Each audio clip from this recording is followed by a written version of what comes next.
అరే పిల్లలు, ఆ రెండు పతంగులు ఎవరి నాన్న? జి రామ్ చరణ్. జి రామ్ చరణ్ ఎవరు? 10th class. ఇంకొకరు ఎవరు? జయశ్రీ. 7th class Jayashree.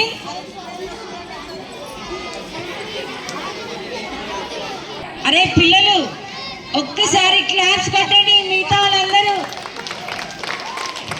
మన కైట్స్ కి.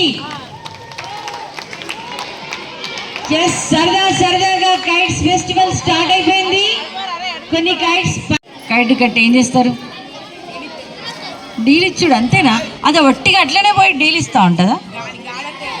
గాలి వస్తే ఎగురుతుంది. ఇంకేం చేస్తా? వాడు ఎందుకు ఎగరలేదు రా వాళ్ళందరి?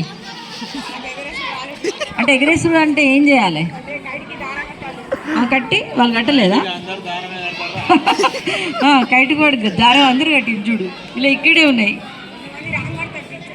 ఉండాలి, దాన్ని సూత్రం అంటారు. గాలిపటకు సూత్రం అంటారు కదా. మీరు అన్నట్టు మంగళసూత్రం కడితే ఎలా అయితే ఇది బ్యాలెన్స్గా ఉంటుందో, గాలిపటానికి కూడా సూత్రం అంటే దారమే. దారం కరెక్ట్గా కట్టి దాన్ని బ్యాలెన్సింగ్గా ఉండాలన్నట్టు. ఆ గాలి ఎటువైపు వెళ్తుందో అటువైపు ఆ గాలిని చూసి అటువైపు మనం దానికి ఆపోజిట్గా ఎగరేయడం రావాలి. ఆ గాలిని బట్టి ఆ దారాన్ని లాగడం, బ్యాలెన్సింగ్ అనేది రావాలి. దారం కంట్రోల్లో ఉండాలి కదా. అంటే వాడు ఏం చేస్తున్నాడు? కొంతసేపు దారం వదులుతున్నాడు, కొన్నిసార్లు దారాన్ని గబగబా లాగేస్తున్నాడు. అంటే ఇక్కడ పిల్లలు నేర్చుకోవాల్సింది ఏంటంటే, దీని నుంచి పిల్లలకి కోరికలు ఎన్నో ఉంటాయి. టైంని బట్టి అది మన కంట్రోల్లో ఉండాలి. దారం అనేది మన మనసు అయితే దాన్ని మనం కంట్రోల్లో ఉంచితేనే జీవితం అనేటువంటి గాలిపటం పైకి ఎగురుతుంది. అంతేనా మేడం?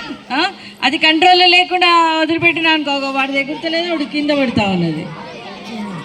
ఉండే ఇంకా మిగతా వాళ్ళు కూడా పోటీకి వస్తున్నారు. మా మంగపేట గాలిపటాలు ఎంత బాగా ఎగురుతున్నాయో, చాలా హ్యాపీగా ఉంది. ఎక్కడికి వెళ్ళినా చూడండి ఎంత బాగున్నాయో. పిల్లలు మీరు కూడా అలా టాప్ పొజిషన్కి వెళ్తే మాకు చాలా సంతోషంగా ఉంటాయిరా.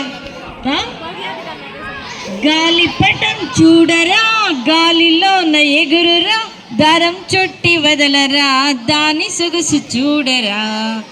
రెక్కలేమి లేవురా, పక్షిలాగా ఎగురురా, రెక్కలేమి లేవురా, పక్షిలాగా ఎగురురా, దారం చుట్టి వదలరా, దాని సొగసు చూడరా.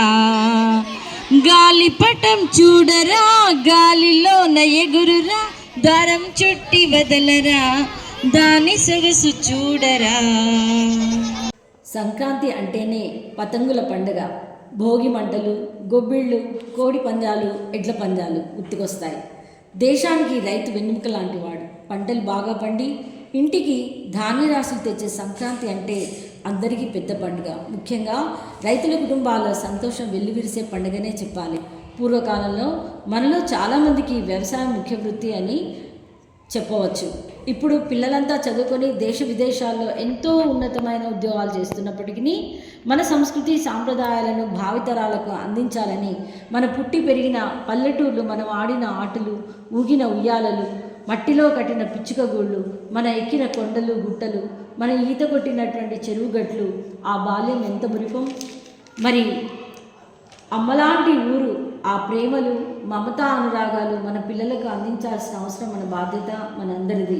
అందుకే అందరికీ సంక్రాంతికి మీ ఊరు వెళ్ళి మళ్ళీ మరుసటి ఏడాదికి సరిపడగా జ్ఞాపకాలను మధుర స్మృతిగా మలుచుకొని రావాలని ముందస్తుగా మీ అందరికీ హ్యాపీ సంక్రాంతి.